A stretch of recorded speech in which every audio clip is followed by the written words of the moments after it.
Oh, so this one is Yep. the one. Okay. Yep, and you'll be on these two here. And we're live once again from SRC 2024, April Hall down here in Frisco, Texas. And I'm with my friend Dima Yes, sir. with the Roofers SEO School, man. Yep. How are you? Roofing SEO School. I'm good. Thank you for having me. Yeah, man. Thank you for coming on the show. So I've followed your content for quite some time now. Oh, I think you actually you. booted our podcast out of your Facebook group a couple times, which is fine. Did I? Yes, I think you did. A lot of people don't like us. I think naturally what happens is I think most times people think it's spam. But it doesn't matter. We still post it. And then what's cool about what we do, it's a little bit different than what everybody else does, is ours is always live. Okay. We don't pre-record You don't edit anything. No, it's live. If you say something stupid, it's stuck. It's stuck with you. Yep, it's forever. there for life. Wow. Okay. Yep. So right now it's live. It's live on Facebook. Facebook. Yep. Okay. Behind the ToolBelt, my personal page, and TC Backers page, and if Vic might be able to even search and put it on your page, but we can also send you the content later. Yeah, absolutely. Yeah. I think I boot everyone who is not talking about SEO because the group is about SEO and SEO ideas. Yes. So it's nothing personal, obviously. No, I knew that. But no, because you comment and like and love our stuff all the time. Yeah. So I knew it wasn't anything personal. Yeah. And sometimes I'll fat finger groups too, and they get so pissed off at me. But it's like what I'll do is normally we have an intro before we go live on our regularly scheduled Wednesday night live at noon. Now it's now noon. We just switched it till noon. From 7 p.m. to noon. I'll try this. Yeah, and I'll burn down through there, and I'm just like trying to smash every roofing group that I can to share it out there, because usually what we have to say is pretty relevant. Sometimes it's a little bit grab-assy, but I think it's entertaining, along with educational. Yeah, and we like to kind of keep it that way, because we don't want to bore people either, but we also want them to leave with something, and that's why we felt like having our conversation would definitely give good content for those that might be starting out in the I'll definitely share you on my personal page. I think what you do is great. Just consolidating content in a very digestible form. I've been following you a lot, and I don't think you discriminate a lot on who you interview. Yeah. So that's why I like it, because you kind of give every person a chance to speak, to explain themselves and stuff. So thank you so much. Thank you so much. Well, hence where the name Behind the ToolBelt came from. What's that? That's where the name Behind the ToolBelt Behind came the from. ToolBelt. Kind of like the man behind the camera. Who was he? The man or woman behind the camera. So it's like, who is the individual behind? More personal. Yeah. Like let's see who you are. Yeah. But it's kind of gone. We take it typically wherever the conversation goes. But again, it's great content. Yeah. We're trying to really focus. We just recently went out onto different platforms. YouTube, Google, Spotify. Oh wow. And Apple. So now on your way to work Monday morning, hopefully you'll tune in to Behind the ToolBelt. So if you didn't like, love, or subscribe, and that wasn't an intentional plug. Yeah. But we're on different platforms now, which I'm super excited to watch, like how many downloads each week, because we're using Buzzsprout. So it's kind of fun to watch. What's your average right now? Man, we've had anywhere it can range from 10 to 100 downloads a week. So it's nothing that it's all been totally organic. Right. We're not paying for any special boost. We've never boosted anything. So we kind of pride ourselves on everything, and any view, our followers, everything is 100% organic. But minus, like I was telling you earlier, I'll smash a bunch of roofing groups. And share it to them. But other than that, like it's manual. So what you've seen has been all manual labor of us trying to promote this. But I think, like you said, we produce good content.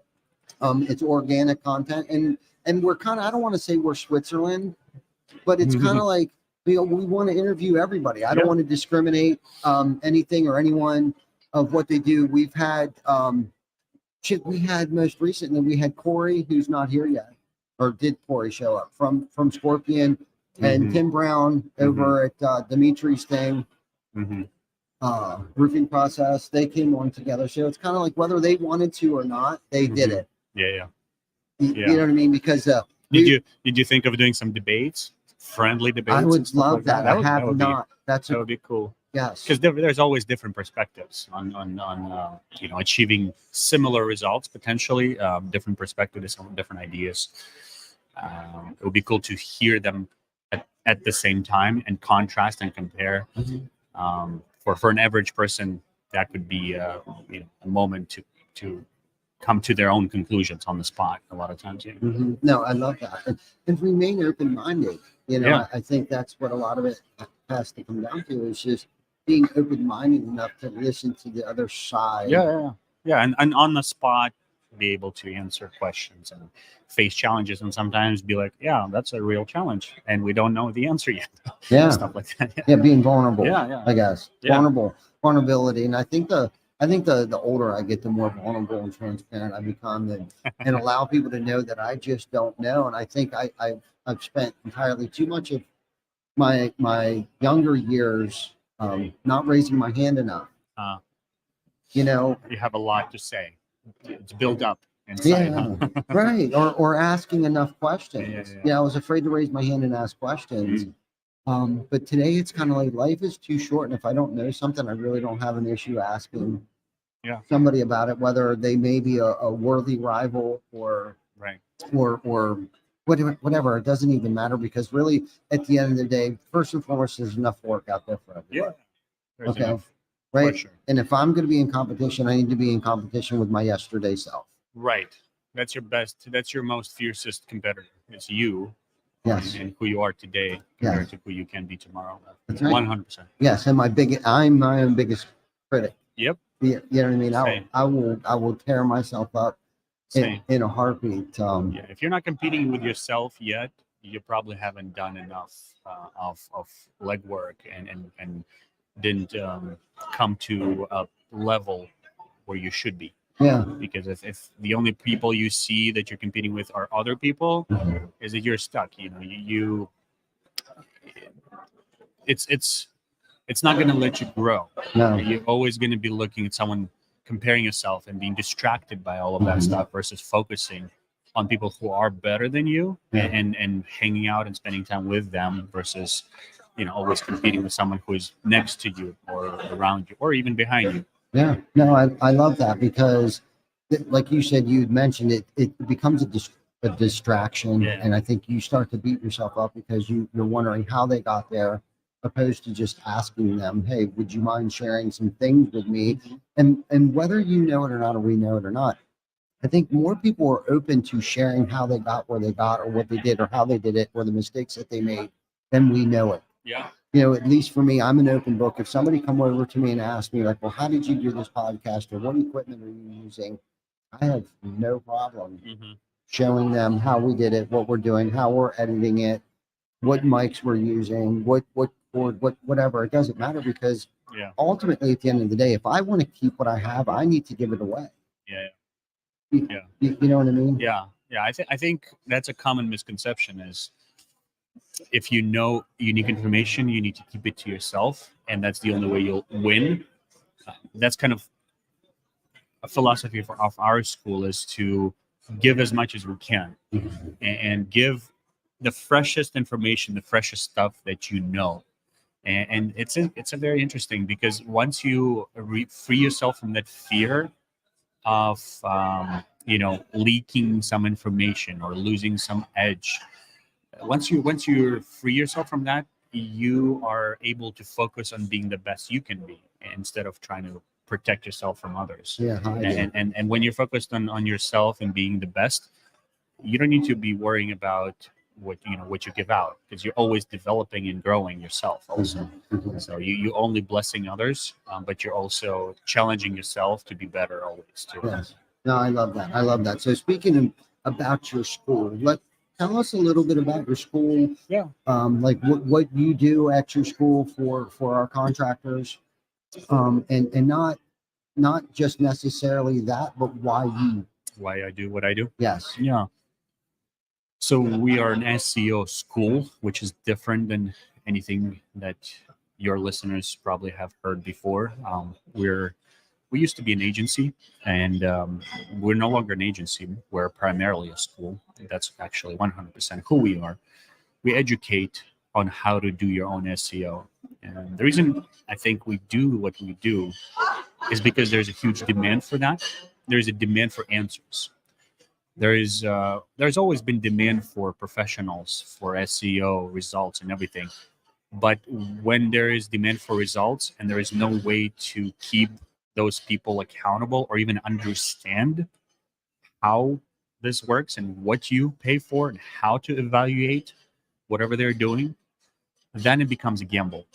And I see a lot of frustration in the industry that too many companies have been gambling for too long and losing for too long.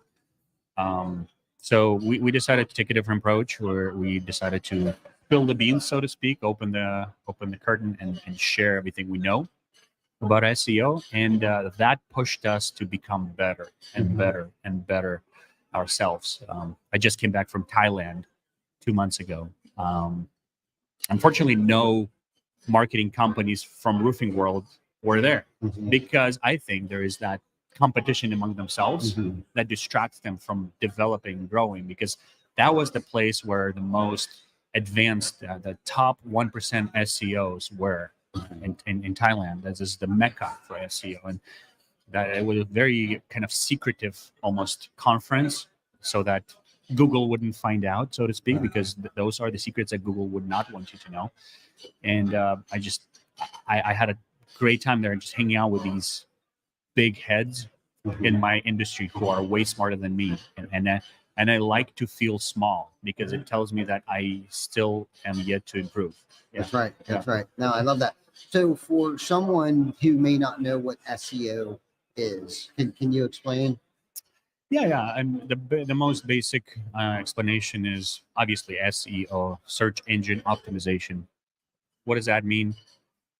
Your clients, your best clients, they know they need roofing, they know they need repairs, and usually they don't need to be convinced that they do.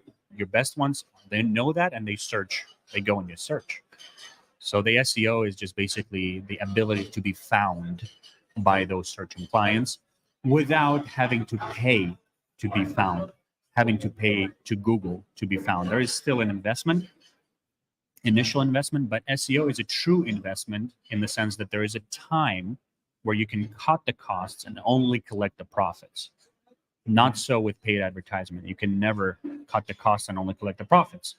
Where SEO, you can. It's a true investment. You earn your organic positions, and now you're stuck because Google loves you, trusts you as an authority. They need to fill that space with free results because they try to pretend that they're about objective results, although they're really a for-profit business.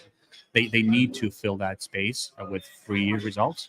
So that's what we help. That's what we educate on how to get those free, high-quality leads without paying to Google, and having that consistency, that quality and control in your company in-house.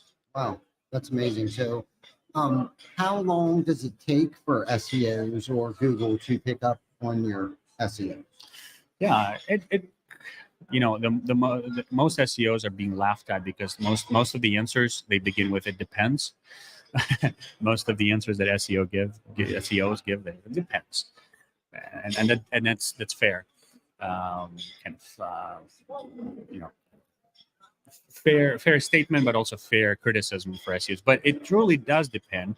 But let's say this, if you're in a smaller town, you can expect to see results a lot faster. If you're in a bigger city, typically longer. The reason is simple. There's more competition. There's been history there. Google already has someone that they trust, and you just need to prove to Google that you're better. And the more competition you have, the longer it takes. But usually it's because the whale is bigger. You go after a bigger whale, so it takes longer to compete and prove to Google that you're the best. Let's say in a city of 50,000 and under, you probably could expect to be in the top 3 within 6 to 8 months, roughly speaking. I don't like giving promises. I'm not in charge of Google. Right. But based on experience, that's how long it takes. Anything about 50,000 a year to a year and a half, sometimes more. If we're talking about Dallas, San Antonio, those are huge markets with a lot of investment, a lot of money, a lot of SEO companies going and roofing companies spending thousands of dollars nonstop for years. Obviously going to take longer, but it's possible. Okay. Okay. I'm going to change the topic here maybe a little bit. What's your feelings or thoughts about AI? Well, this is actually the topic of my breakout tomorrow here at SRC. AI is it's the next big internet revolution. I would even argue it's bigger than internet revolution. When internet came, it changed everything, Mm-hmm. but it took some time. Here, it's pretty much the same, but it's going to happen a lot faster, and it's already happening. Yeah. Kids are nowadays writing their essays on ChatGPT already.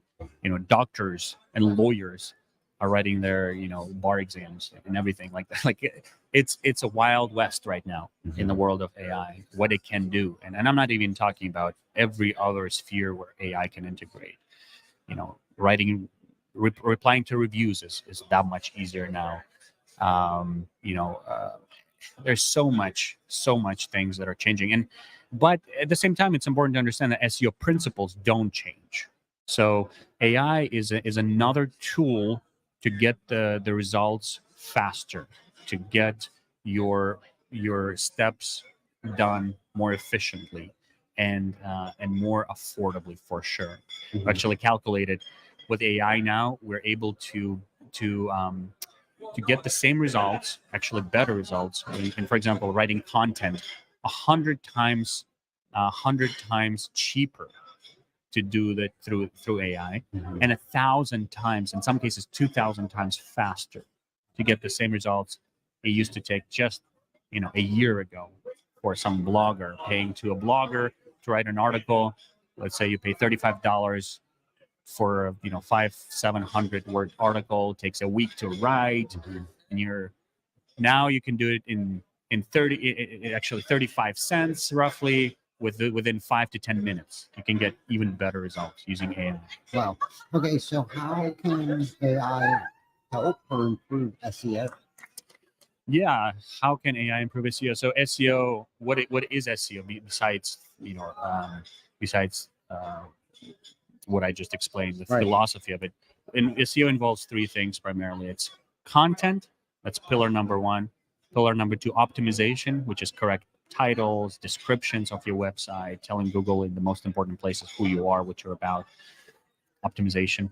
And number three is backlinks, basically other websites, other companies or bloggers talking about you, mentioning you on their website, linking to you, giving you a vote, so to speak, kind of a celebrity contest there. So first is content, then optimization, and then backlinks.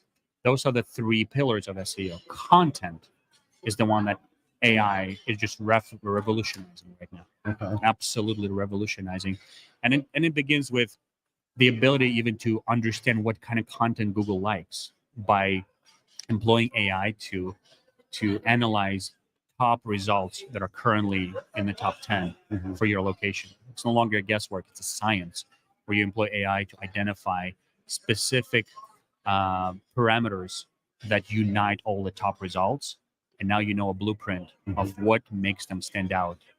Wow. That is amazing. Okay. So AI. So what is the difference between AI and Google? I guess like Yeah. Well, so Google just came out with their own AI, Gemini. So kind of the same idea. AI is basically artificial intelligence, right? It's the way for you to it's the way for a computer to act like a human, basically, but even better. So it's like a personal assistant with its own independent abilities, and the degree of that independence obviously is a question of debate because there's a point where it becomes dangerous, right? That's the whole hold off and the whole Elon Musk screaming, "Hey, stop the AI because it's going to kill us." Don't let them get it to the government and to the nuclear codes and everything, obviously. But that's a real danger of letting AI be completely independent and or missing or like not understanding when that happens. But normally it can be a very useful assistant with day-to-day tasks, not just with SEO, but SEO is just happens to be one of those things that you can really scale and make it very easy. Google is not AI by definition. Google is more like a search engine. It's a database of results of data, right? It's a database, and AI just helps you find correct information or use that data that Google is storing for your own purposes. Right. Recycle it, rewrite it, find answers, all of that stuff. To some degree, Google is AI because it obviously wants you to get answers to your requests. Right. But AI is more about details. It's more about tasks than just information. So, you know, you can write a bot with AI that's going to act like it's a human on Right. your website, and it's going to interact with a potential lead on your website, stuff like that. It's happening already. But being able to give more precise answers to your questions is what AI is Okay. how it's where it's relevant to You know, SEO. and I think you answered it very well. Obviously, you're staying up on this stuff way more than me and probably the average individual one, because this is your arena. Yeah. So I got kind of just a layman's question for you. Like, Yeah. so the individual or individuals that created Google, we know who they are, and maybe I'm just ignorant. Where did AI come from? Like, is there an individual, a group, a scientist? Like who and Yeah. where? Yeah. No, yeah, scientists. You can call them scientists. Obviously, engineers, software Engineers, yes. engineers. Yeah. These are the people that are at the forefront of the technology development. Basically, what they do is they try to create an entity that functions as a human, and the motivation there is very honorable. We want to make it easy Mhm. for ourselves. We want to simplify things. We don't need to anymore, go through 20 steps to get to the same destination, where you can just get it through 1 or 2 steps. So it's driven by lovers of technology to help humanity, for the most part, get faster, better results and more convenient lifestyle. And that's kind of the idea of AI. Yeah. Yeah. No, AI, I can see where it can hold its place in many facets of life, but I could probably also see, where Elon's fears Yeah. may come into play. Oh, it's very real. It's not just Elon. You talk to what's Sam Altman, the inventor of ChatGPT, or the head of the OpenAI. Mhm. You listen to his interviews, and he is very much open about the real dangers of AI. Mhm. And when asked, "Hey, is there existential threat to humanity with AI?" he's pretty stoic about it. He's like, "Yeah, I think so." Really? You're not even trying to pretend, huh? Yeah. I mean, and that's the reality. The more independent AI gets, the more useful it can be, because it replaces not just one person, but a team, sometimes hundreds of people, because it has access to all of this information. Mhm. But also it makes it more independent, obviously, for that reason. Right. Yeah. Now, do you see at some point in time there being regulations put on Oh AI? yeah, I hope so. I mean, that's what Elon Musk is pushing for. Yeah. And those other ones who are more cautious about AI, there's a whole another group out there that is like, "Oh, whatever, there's no danger, let's push to the limit." Yeah. But people that are more sober, I think they are pushing for regulations, and Yeah. I think it would be smart, of course. But it really relates to more bigger questions, more security stuff and stuff. Yeah, For that's- SEO, Yeah. it's still it's still a wild west. You can do many things. Mhm. You can, for SEO in particular, one of the ways, like I said, for you to rank higher in Google is to create content. Right now, there is no way to detect what content is AI, what content is human. Yeah.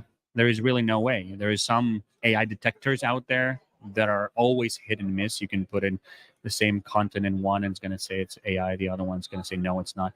So really, the only way to know is making sure that the content is not plagiarized, which you can run that for plagiarism. Yeah. But other than that, it's Wild West. It's whoever is first. Mhm. He will be able to use that new technology to really get an unfair advantage over their competition, to get higher in the results in Google. Because content equals trust. The more content you have about your respective, discipline, the more Google trusts you and promotes you faster to the top. Yeah. So it sounds like if you're not some way trying to implement AI into your marketing, Hmm. it sounds like you're going to be left behind. At the very least, you're going to lose a lot of money. You're going to leave a lot of money on the table. You're going to spend thousands of dollars on hiring people, training them to do what AI can do in seconds. Mhm. You know, you really need to rethink whether or not you really need that person, doing what they're doing, or they can do what they're doing, but they can do 10 times more because they can employ AI to Mhm. replace some of the elements of their work, like, you know, social media, for example.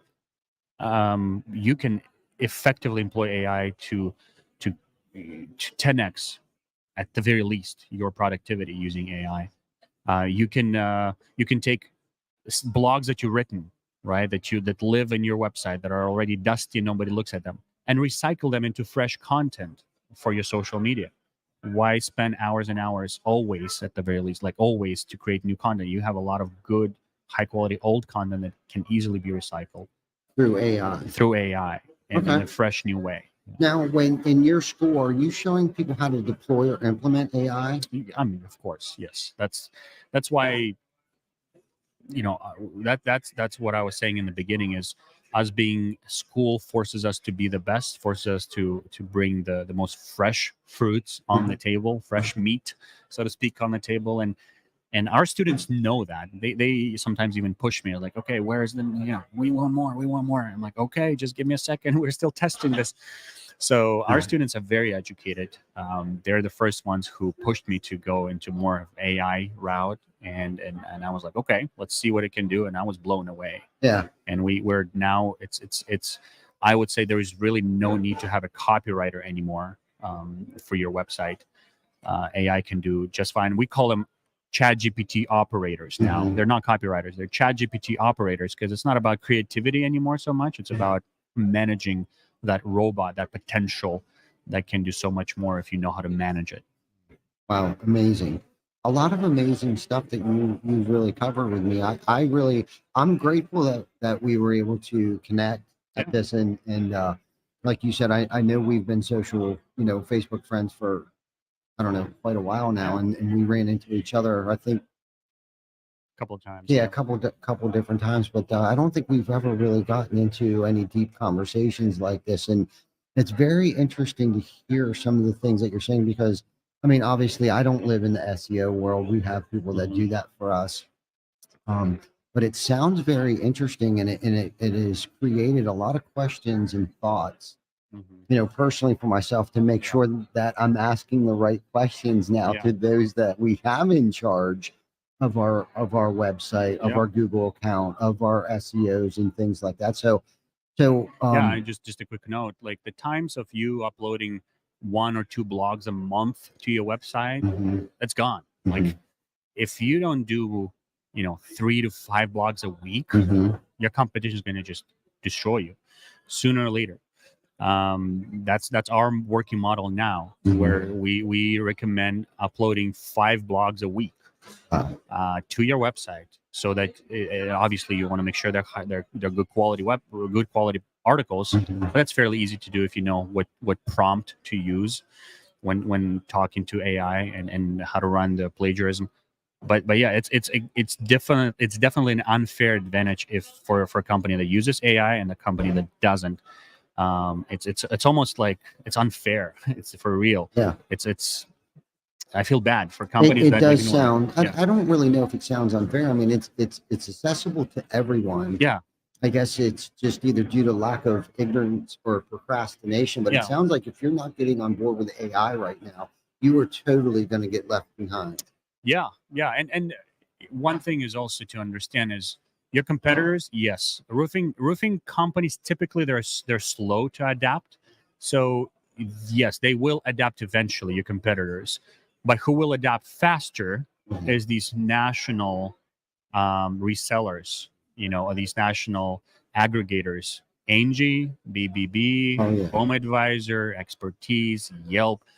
Those guys, they are already employing Oh, AI. I bet. They are going hard on it, and they are the ones dominating local markets for the Mhm. most part, and Yeah. they are your real competition, because they have the money, they have resources, and they know the power of AI. So for them to, it's not even a question whether or not they can implement AI.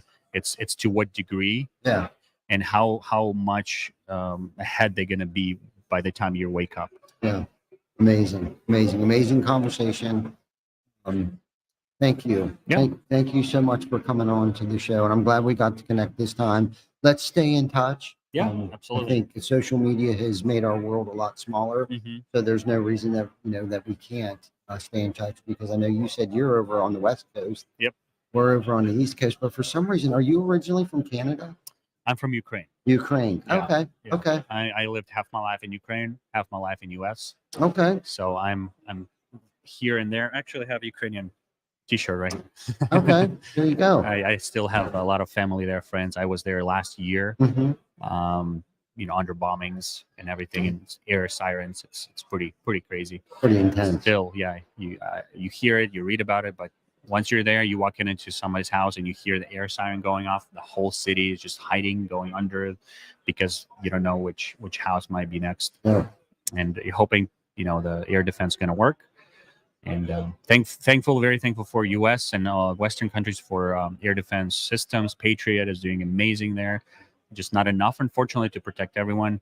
But we are we keep praying for them, and we keep. I travel there myself, like I said, for ministry reasons, to support my uncle, who's a pastor. I'm a seminary student myself, so I went there and taught a class and on certain things, and counseling and stuff like that. Very cool. Very cool. Thank you. Thank you for your service there, but more importantly, thank you for what you're doing for our industry and helping revolutionize our industry and get us up to speed, because the roofing industry in general is a little behind, whether the HVAC space or plumbing and things like that, but it's rapidly moving forward because of technology and because of people like you educating us roofers in the industry, along with Rufo and Mike Goldenstein and get those guys like that, Eagle View, the trailblazers of technology and stream, helping CRMs, Leap, JP, AccuLinks. I mean, all of these companies are starting RoofLink. I'm looking at RoofLink over there. I mean, are helping, they're thriving and helping push us, to the other level. And this is the thing, what worked 6 years ago is definitely not going to work today. Yeah. And I think our industry has had that mentality for so long that, that this is the way we've always done it. Well, unfortunately, there's a different generation of people in town. And if you don't jump on board with AI, if you don't jump on board with the new technologies that are being launched on a daily basis, I think your business is going to shrink. That's just kind of my theory. And we've been fortunately, coming to events like this has helped a lot of people, stay out in front of, those kinds of things like that, and being introduced and networking with like-minded people like yourself that are helping us, educate us. And, it's cool that you have a school that somebody can attend and be educated, from such smart people like yourself. So thank you so much. And thank you for coming on the show. We're going to wrap this up. It's almost, it's actually over a little bit here, but thank you for everyone for tuning in. Check out. So if someone wanted to join your school, what's the easiest way for them to contact you? roofingseoschool.com. You can Easy enough. Schedule a call with me. It's going to be me and you talking, looking into your market, your website. You're seeing, how not just to make it pretty, but make it foundable. Yeah. And that's the whole point is to make a website that works for you, not just looks good.